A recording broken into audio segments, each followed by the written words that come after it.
Good morning student.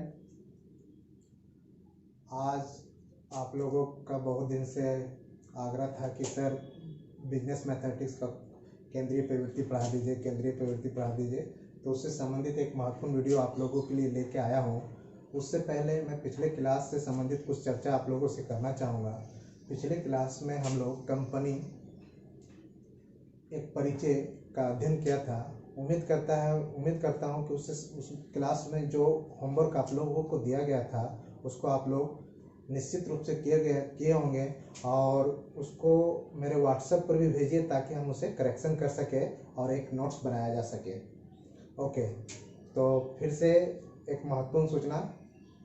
अभी महामारी का दौर चल रहा है, संक्रमण तीव्र गति से फैल रही है, अतः घर से बाहर ना निकलें और अगर महत्वपूर्ण कार्य हो जिसके लिए निकलना आवश्यक ही है तो मास्क लगाएं, समय समय से सैनिटाइजर और साबुन से हाथ को धोते रहें। ओके, आते हैं आज के विषय वस्तु पर। आज हम लोग बिजनेस गणित का महत्वपूर्ण टॉपिक केंद्रीय प्रवृत्ति उसके मापों का अध्ययन करने जा रहे हैं। यहाँ पर आप लोग देखेंगे उस बिंदु को जिसके आसपास अन्य बिंदुओं का जमा होने की प्रवृत्ति पाई जाती है केंद्रीय प्रवृत्ति कहा जाता है। कहने का आशय है कि केंद्रीय प्रवृत्ति को हम लोग सांख्यिकी माप भी कहा जाता है, सांख्यिकीय माप। वो सेंटर टेंडेंसी मतलब सेंटर पॉइंट जिसके आसपास के सारे बिंदुओं का फैलाव हो उसको हम लोग केंद्रीय प्रवृत्ति मानते हैं। इसके कुछ महत्वपूर्ण महत्व भी हैं, जैसे हम लोग यहाँ देखिए, सामग्री का सरल एवं संक्षिप्त चित्र प्रस्तुत करना। डाटा ढेर सारा है मगर केंद्रीय प्रवृत्ति क्या करता है, उसको सरल और संक्षिप्त रूप देता है। जैसे मान लीजिए भारत के प्रत्येक व्यक्ति को आयु को हम लोग याद नहीं रख सकते हैं, बुद्धि याद और स्मरण की सीमा होती है, मगर अगर औसत आयु बता दिया जाए तो हम याद रख सकते हैं। तो पहला महत्वपूर्ण पॉइंट सामग्री को सरल संक्षिप्त चित्र प्रस्तुत करना। दूसरा है तुलनात्मक अध्ययन में सहायक। जैसे एक देश का दूसरे देश से, चाहे एक राज्य का दूसरे राज्य से या एक जिला का दूसरे जिला से हम लोग इस सांख्यिकीय केंद्रीय प्रवृत्ति के द्वारा हम तुलना कर सकते हैं। जैसे भारत की औसत आयु लगभग 61 पॉइंट समथिंग है, जो अमेरिका या विकसित देशों से बहुत कम है। तो जिससे तुलनात्मक अध्ययन करते हैं और हम आप लोग सुधारात्मक उपायों को ढूंढते हैं, तो तुलनात्मक अध्ययन में भी ये सहायक है। तीसरा महत्वपूर्ण पॉइंट संपूर्ण समूह की जानकारी देना। पहले भी हम पहला पॉइंट और तीसरा पॉइंट ऑलमोस्ट एक है। केंद्रीय प्रवृत्ति पूरे समूह को रिप्रेजेंट करता है। समूह के डाटा और समंक बहुत ज्यादा विस्तृत है जिसको याद नहीं रख सकते हैं, तो संपूर्ण समूह की जानकारी केंद्रीय प्रवृत्ति से हम लोगों को मिल जाती है। भावी योजनाओं या क्रियाओं का आधार। जैसे मान लीजिए एक उदाहरण लेते हैं सर्विस सेक्टर का, रेल सेवा या बस सेवा, जिसमें प्रत्येक दिन औसतन लोग कितना ट्रेवल कर रहे हैं, उसके अनुसार हम लोग क्या करते हैं, सर्विसेज को बढ़ाते हैं, बसों की संख्या बढ़ाते हैं, ट्रेन की संख्या बढ़ाते हैं। तो भावी योजना और क्रियाओं के लिए भी एक सहायक है। एक उदाहरण उसका वो था निर्णय लेने में सहायक। और महत्वपूर्ण और फाइनली हम लोग निर्णय, हम कमी की ओर जा रहे हैं या अगर ज्यादा हो रहा है वो भी अच्छा नहीं है या कमी है वो भी अच्छा नहीं है, तो सुटेबल निर्णय लेने में हमको केंद्रीय प्रवृत्ति की माप से बहुत सहायता मिलती है। इसकी कुछ सीमाएं भी हैं।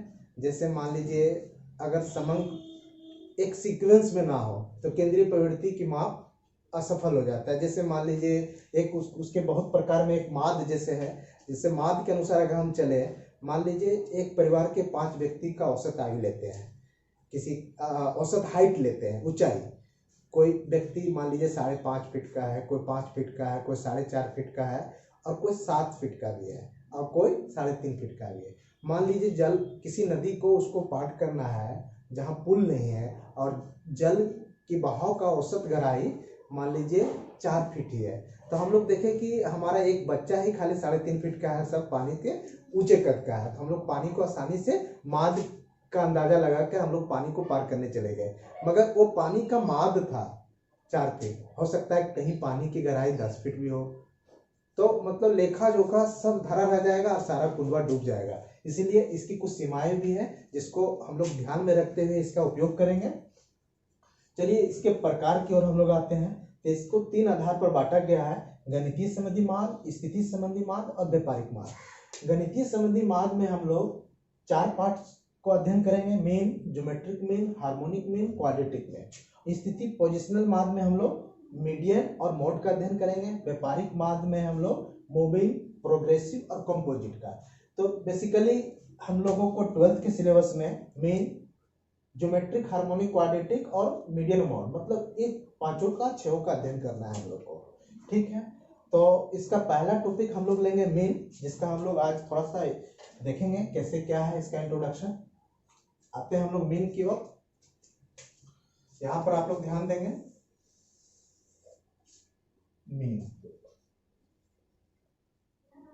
मीन क्या है, जिसको हम लोग एक्स बार से भी हम लोग इंडिकेट करते हैं मीन को।